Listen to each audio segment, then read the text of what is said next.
اس ماہ کی سب رونقیں ہے آیت قرآن کی، آؤ ہم سمیٹ لیں یہ رحمت رمضان کی۔ بسم اللہ الرحمن الرحیم، الحمدللہ رب العالمین والعاقبۃ للمتقین والصلاة والسلام علی رسولہ الکریم، اما بعد فاعوذ باللہ من الشیطان الرجیم، بسم اللہ الرحمن الرحیم۔ محترم ناظرین کرام، آج ہماری دوسری تراویح ہے، اور دوسری تراویح میں جو ہم پڑھتے ہیں اس میں آج کا جو ہے مختصر خلاصہ آپ کے سامنے پیش خدمت ہے۔ ناظرین محترم، آج کے اس دوسرے خلاصے کے اندر بھی بہت سارے اہم قوانین اور ایک بہت ہی اہم عبادت کا تذکرہ فرمایا ہے۔ اس میں آج جو اللہ تبارک و تعالیٰ نے جو سب سے پہلی بات فرمائی وہ قانون قصاص کے حوالے سے ارشاد فرمایا، اور فرمایا کہ وَلَكُمْ فِي الْقِصَاصِ حَيَاتٌ يَا أُولِي الْأَلْبَابِ لَعَلَّكُمْ تَتَّقُونَ،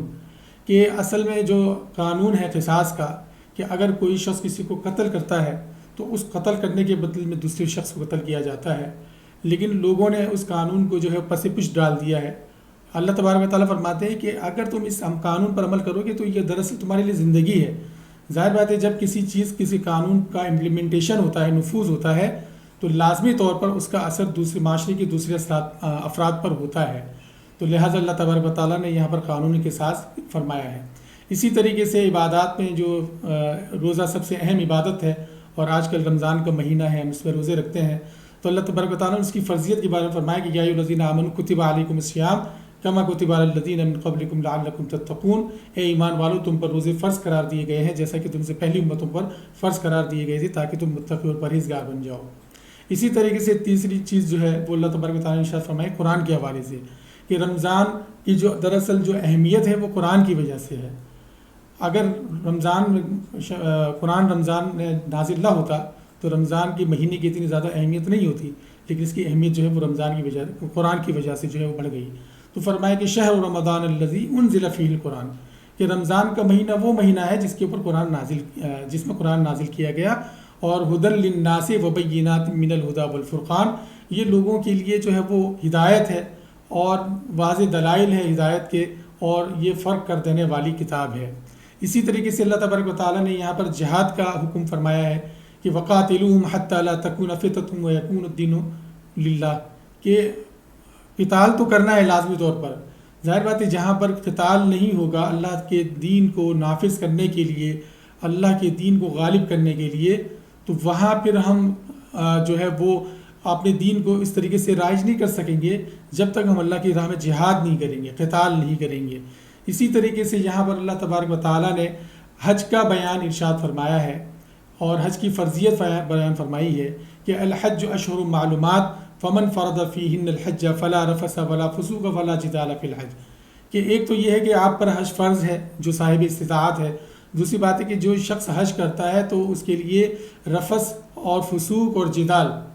نہ برے کام کرنا ہے، نہ فسق و فجور کرنا ہے، اور نہ ہی لڑائی جھگڑا کرنا ہے۔ اس کے حوالے سے یہاں پر اللہ تبارک و تعالیٰ نے احکامات ارشاد فرمائے۔ اسی طریقے سے جہاد اور ہجرت کے حوالے سے اللہ تبارک و تعالیٰ نے یہاں پر آیات نازل فرمائی ہے، اور فرمایا کہ کتب علیکم القتال وہو کرہ لکم، کہ تم پر قتال فرض کیا گیا، حالانکہ تمہارے لیے بہت ناپسندیدہ ہے، تم نہیں چاہتے کہ لڑنا، لیکن اللہ تبارک و تعالیٰ نے اس پر فرض قرار دیا ہے۔ اسی طریقے سے اللہ تعالیٰ نے ہجرت کے بارے میں فرمایا کہ ان الذین آمنوا والذین ہاجروا وجاہدوا فی سبیل اللہ اولئک یرجون رحمت اللہ، یہ اللہ تعالیٰ سے جو ہے وہ امید رکھتے ہیں جو لوگ جہاد کرتے ہیں اور ہجرت کرتے ہیں اللہ کی راہ میں۔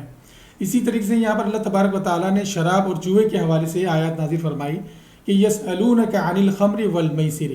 کہ یہ آپ سے سوال کرتے ہیں خمر یعنی کہ شراب اور میسر یعنی کہ جوا، تو فرمایا کہ قل فیہما اسم کبیر ومنافع للناس فاسمہما اکبر من نفعہما، کہ یہ بہت بڑا گناہ ہے۔ لوگ سمجھتے ہیں کہ بظاہر اس میں بڑا فائدہ ہے، لیکن اللہ تبارک و تعالیٰ فرماتے ہیں کہ فائدہ پھر بھی اس گناہ سے کم ہے، لہٰذا اس سے جو ہے وہ ہمیں بچنا چاہیے۔ اسی طریقے سے اللہ تبارک و تعالیٰ نے یہاں پر خواتین کے مسائل کا تذکرہ فرمایا ہے، نکاح کے مسائل ہے، طلاق کے مسائل ہے، عدت کے مسائل ہے، اور دودھ پلانے کے مسائل ہے۔ اسی طریقے سے مشرکات سے نکاح وغیرہ کے حرمت کے مسائل ہیں، کہ جو عورت مشرکہ ہو، کافرہ ہو، تو اس کے ساتھ نکاح کرنا جائز نہیں ہوتا۔ اسی طریقے سے اللہ تبارک و تعالیٰ نے یہاں پر حضرت داؤد علیہ السلام کا تذکرہ فرمایا ہے، جالوت کا قتل جو ہوا، طالوت اور جالوت کے درمیان جو جنگ ہوئی، اور اس میں جالوت مارا گیا، تو اس کا اللہ تبارک و تعالیٰ نے یہاں پر تذکرہ فرمایا ہے، وَقَتَلَ دَاؤُدُ جَالُوتَ وَآتَاهُ اللَّهُ الْمُلْكَ وَالْحِكْمَةَ وَعَلَّمَهُ مِمَّا يَشَاءُ کہہ کر اسی طریقے سے یہاں پر ایک آیت نازل فرمائی ہے جس کو آیت الکرسی کہا جاتا ہے، اللہ لا الہ الا هو الحی القیوم لا تاخذہ سنۃ ولا نوم کہہ کر پوری ایک آیت اللہ تبارک و تعالیٰ نے اپنی کبریائی کی، اپنی بڑائی کی، اپنی ملکیت کی جو ہے وہ اللہ تبارک و تعالیٰ نے ارشاد فرمائی ہے۔ پھر آگے جا کر اللہ تعالیٰ حضرت ابراہیم علیہ السلام اور نمرود کا تذکرہ بھی اللہ تعالیٰ نے فرمایا ہے یہاں پر، جو ان کے ساتھ ان کے درمیان آپس میں جو مناظرہ ہوا اور حضرت ابراہیم علیہ السلام نے اس کو شکست فاش دے دی، تو اس کے نتیجے میں حضرت ابراہیم علیہ السلام کو اس نے آگ میں جو ہے وہ دھکیلنے کا حکم دیا۔ اسی طریقے سے آخر میں جو ہے حضرت ابراہیم علیہ السلام اور حضرت عزیر علیہ السلام کا جو ہے وہ مکالمہ بھی یہاں پر بیان ہوا ہے زندگی اور موت کے حوالے سے، کہ کس طریقے سے لوگوں کو بعد میں اٹھایا جائے گا۔ تو عزیر علیہ السلام کو تو خود نیند دے کر جو ہے وہ آزمایا گیا، اور حضرت ابراہیم علیہ السلام کو یہ فرمایا گیا کہ آپ ایک پرندے کو لے کر ذبح کریں، اس کے مختلف ٹکڑے جو ہیں وہ مختلف جگہوں پہ رکھتے ہیں، تو وہ خود بخود جب آپ پکاریں گے تو وہ اپنی جگہ پر لوٹ آئیں گے۔ اسی طریقے سے اللہ تعالیٰ نے یہاں پر انفاق کا تفصیلی حکم بیان فرمایا ہے، سود کی حرمت بیان فرمائی ہے کہ یا ایھا الذین آمنوا اتقوا اللہ وذروا ما بقی من الربا ان کنتم مؤمنین، اور اس کی سخت وعید بھی بیان کی کہ فإن لم تفعلوا فاذنوا بحرب من اللہ ورسولہ، کہ اگر تم ایسا نہیں کرو گے تو پھر تم اللہ تعالیٰ کے ساتھ جنگ کرنے کے لیے تیار ہو جاؤ۔ اور آخر میں آیت تداین یا آیت مداینہ بھی کہا جاتا ہے کہ یا ایھا الذین آمنوا اذا تداینتم بدین الی اجل مسمی فاکتبوہ۔ تو یہ بہت زبردست قسم کی آیت ہے کہ انسانوں میں جو آپس کے تعلقات خراب ہوتے ہیں، معاشرے میں ایک ساتھ رہتے ہوئے بہت ساری پیچیدگیاں پیدا ہو جاتی ہے، تو اس کی بنیادی وجہ یہ ہوئی تھی کہ آپس میں جب وہ لین دین کر رہے ہوتے ہیں تو اس کو گواہ نہیں بناتے کسی کو، یا اس کو لکھتے نہیں ہیں، تو جس کی وجہ سے یہ معاملات جو ہے وہ پیش آتے ہیں۔ تو اللہ تبارک و تعالیٰ نے اس کے آیت کے اندر اس چیز کا حکم فرمایا۔ تو ناظرین محترم، یہ دوسری تراویح کا مختصر سا خلاصہ تھا جو آپ کے سامنے میں نے رکھا۔